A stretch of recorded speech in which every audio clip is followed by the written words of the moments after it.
How did you know? December 22nd, 2017.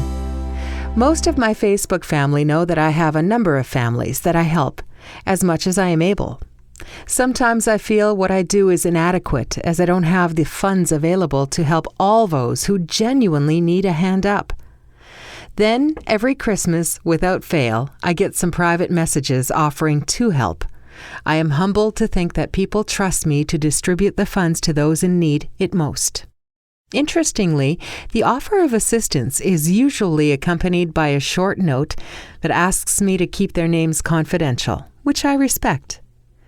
This year was no exception, so today I set aside some time to distribute these funds, adding some of my own, just to help stretch the goodwill a bit further.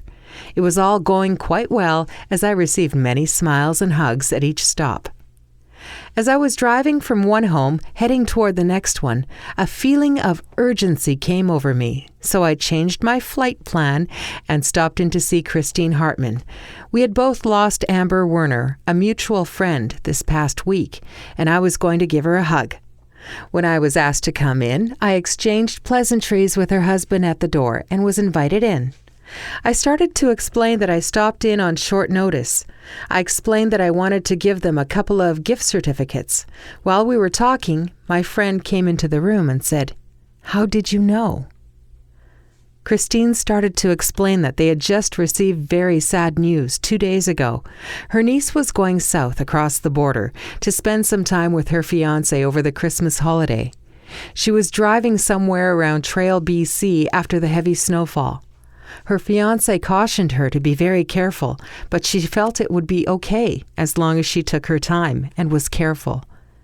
He had bought her a hands-free device so that she would be able to visit safely while she was driving. While on the phone, he suddenly heard things going very wrong. He heard everything, the crash, people coming to help, and asked her what was wrong. She replied that she could not breathe. Actually, she was pinned beneath the steering wheel, and she died there. This story does not have a happy ending. A vibrant young lady has lost her life. Now her family and friends were planning to head south for her funeral. Christine knew this was going to be a costly Christmas, and she was worried about paying for the family to head south. I gave her the 2 gift certificates, and then I reached into my pocket and took out more funds for gas money.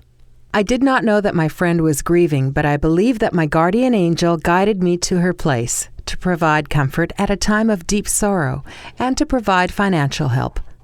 My friends, we may not understand why some dreadful things happen, but you can rest assured that if your help is required, you will get a message or feeling, if you will.